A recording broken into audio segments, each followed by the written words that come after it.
हम लोग तो सवाल ही नहीं पैदा होता है। मर जाना कबूल है, उनके साथ जाना हमको कभी कबूल नहीं है, यह अच्छी तरह जान लीजिए।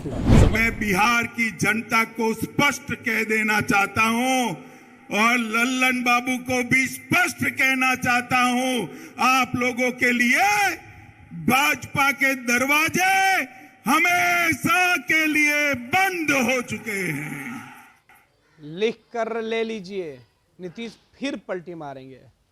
बिहार के एक ऐसा मुख्यमंत्री जो पलटी मारने का उस्ताद है, लेकिन अब जब सवाल शुरू हो गए हैं सियासत में कि नीतीश कुमार पलटी कहाँ मारते हैं। नीतीश कुमार तो अपने जगह पर हैं, बीजेपी और राजद के नेता पलटी मार रहे हैं। राजनीतिक रणनीतिकार प्रशांत किशोर के इन दावों में बड़ी हकीकत सी लगती है कि सच में नीतीश पलटी कहाँ मारते हैं।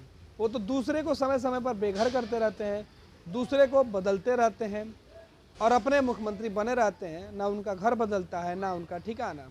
तो पलटी मारता कौन है? पलटी बिहार के सियासत करने वाले नेता मारते हैं। अमित शाह पलटी मारते हैं, नरेंद्र मोदी पलटी मारते हैं, लालू प्रसाद यादव और तेजस्वी यादव पलटी मारते हैं, कांग्रेस पलटी मारती है। नीतीश तो अपने जगह पर है। सोचिए भाई कि नीतीश ने कहाँ पलटी मारा। बीजेपी जो कह रही थी कि हम मिट्टी में मिल जाएंगे लेकिन कहीं नहीं जाएंगे। अमित शाह कह रहे थे कि आज के बाद मैं कभी नहीं जाऊंगा। लल्लन बाबू जरा सुन लीजिए, आपके लिए यह दरवाज़ा हमेशा के लिए बंद है। आखिर वो दरवाज़ा कैसे खुल गया? पलटी कौन मारा? अमित शाह पलटी मारे। पलटी कौन मारा? नरेंद्र मोदी पलटी मारा। पलटी कौन मारा? सम्राट चौधरी, जो बार बार कह रहे थे कि नीतीश कुमार के लिए बीजेपी उनसे लड़ेगी। तेजस्वी यादव पलटी मारे, जो कभी कहा करते थे कि हम चाचा के साथ नहीं जाएंगे, दरवाजे बंद हैं। लेकिन अब वो सब चीज़ें बदल गई हैं। नीतीश एक बार फिर से बिहार के मुख्यमंत्री बने हैं और बीजेपी ने पलटी मारते हुए नीतीश को अपना मुख्यमंत्री बना दिया है। नीतीश को अपना विधानमंडल दल का नेता चुना है बीजेपी ने। बीजेपी बिहार की सियासत में पलटी मारने वाले नीतीश कुमार के साथ खुद पलटती रही है और प्रशांत किशोर के इन दावों में हकीकत से लगती है, जिसकी हम चर्चा करते हैं। बयान भी हम सुनाते हैं, देखिए। और एनडीए के साथ सरकार बनाने वाली है, इस पे क्या कहें?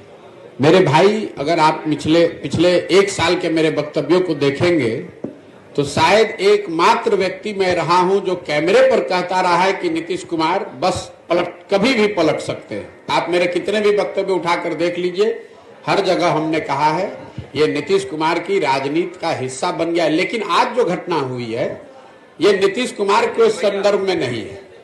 नीतीश कुमार पलटू राम हैं या पलटू राम नेताओं के सरदार हैं, ये तो बात पहले से जनता जानती है। आज की घटना ने, अभी जो हुआ है, इसने ये दिखाया कि पूरे बिहार में जितने राजनीतिक दल और नेता हैं सब पलटू मार है। आज ये भी तय हुआ कि नरेंद्र मोदी, अमित शाह और भाजपा वाले भी उतने ही बड़े पलटू मार है जो अभी 2 महीना 4 महीना पहले कह रहे थे कि नीतीश कुमार के लिए बिहार में भाजपा का दरवाजा बंद है। ये पलटू मार पूरी राजनीतिक व्यवस्था है, इसलिए कि कल तक जो नीतीश कुमार को गाली दे रहे थे भाजपा के वर्कर, समर्थक, कार्यकर्ता, आज ही से इनको सुशासन का नया प्रतिमूर्ति बताने लगेंगे।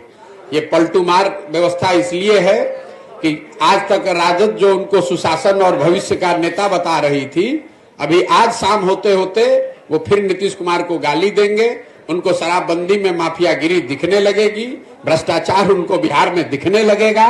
अभी सुबह तक नहीं दिख रहा था। तो नीतीश कुमार पलटू मार हैं, ये तो पूरा दुनिया जानता है। अब ये बहस का, ये कोई डिस्कवरी का मुद्दा नहीं है। इस घटना ने ये दिखाया कि नीतीश कुमार ने अपने ही रंग में यहाँ के पूरी राजनीतिक व्यवस्था को रंग दिया है, जिसमें भाजपा और राजद दोनों ही उतने ही बड़े पलटू मार है जितने बड़े नीतीश कुमार है। कट्टू कट आज हम बाइट भी सुनाएंगे। अमित शाह क्या कुछ कह रहे थे, कभी भी दरवाजा बंद है, कभी नहीं खुलेगा। आखिर ऐसी कौन सी मजबूरी आ पड़ी कि नीतीश कुमार के लिए दोनों दरवाजे खुले रहते हैं, चाहे वो राजद के दरवाजे हों, चाहे वो बीजेपी के दरवाजे हों। और बीजेपी के नेताओं को हम सुन रहे थे, कह रहे थे कि भाई 3 दरवाजे हैं, 3 दीवार है, कभी टूटती है तो नीतीश राजद में चले जाते हैं, तो बीजेपी की दीवार मजबूत हो जाती है, और जब बीजेपी की दीवार टूटती है तो राजद की दीवारें मजबूत हो जाती हैं। तो दीवारें तो मजबूत हो गई, लेकिन आखिर इन दीवारों को गिराने और मजबूत करने के पीछे का मकसद क्या था? मकसद ये था कि देश के अंदर जिस तरीके से नीतीश कुमार ने बीजेपी के खिलाफ मोर्चा खोला था, नीतीश कुमार बार बार कह रहे थे कि अब कहीं नहीं जाएंगे, किसी भी सूरत में नहीं जाएंगे। उन तमाम बयानों का मतलब यही है कि नीतीश जब कहते हैं कि कहीं नहीं जाएंगे, फिर वो पलटी मारेंगे। और ये लोग गलतफहमी में न रहें कि नीतीश इसके बाद पलटी नहीं मारेंगे। नीतीश फिर एक बार पलटी मार सकते हैं। सोचिए कि जिस गठबंधन में नीतीश कुमार गए हैं, उनमें सम्राट चौधरी और विजय सिन्हा या बीजेपी के नेताओं को नीतीश कुमार बहुत सहज नहीं दिख रहे हैं, और नीतीश भी अपने आप को बहुत सहज नहीं मान रहे हैं। नीतीश कुमार के चेहरे पर मुख्यमंत्री बनने का सुकून तो दिख रहा है, लेकिन जिसके साथ वो सत्ता में है वो सुकून नहीं है। काम तो ये भी नहीं करने देंगे, काम वो भी नहीं करने दे रहे थे, अब आगे क्या करेंगे?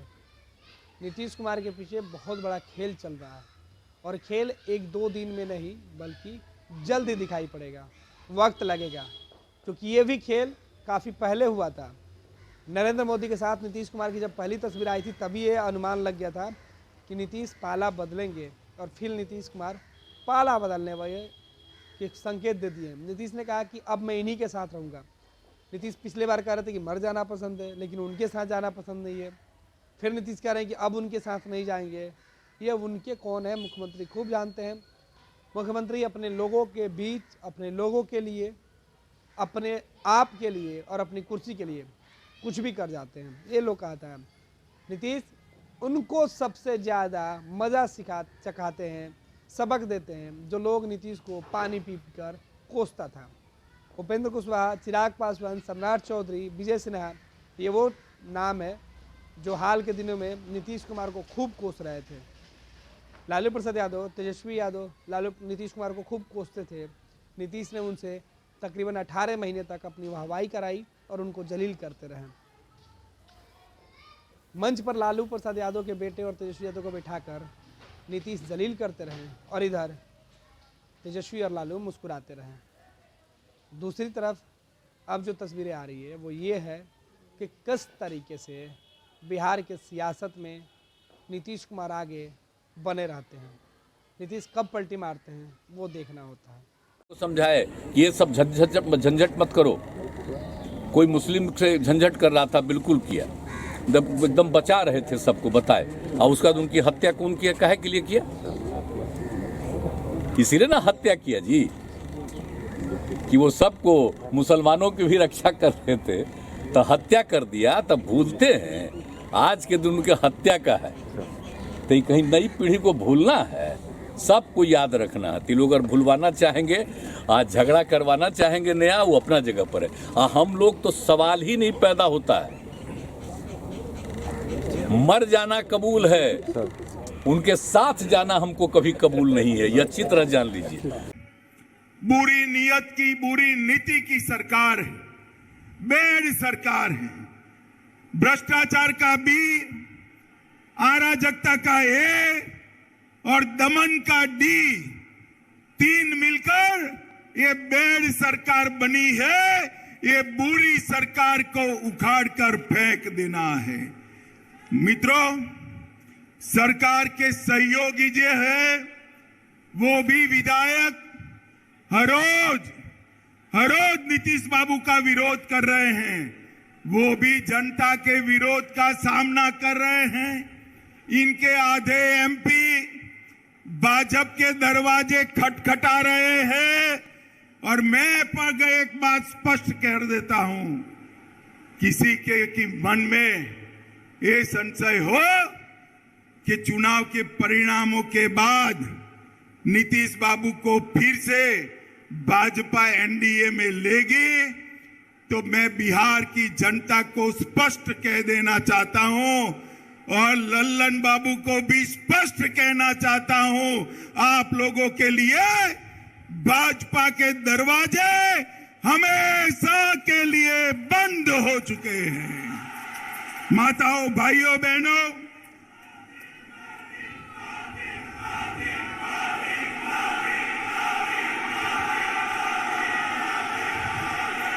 माताओं, भाइयों, बहनों, आपके नारे बता रहे हैं जनता भी चाहती है कि अब नीतीश बाबू को वापिस न लिया जाए।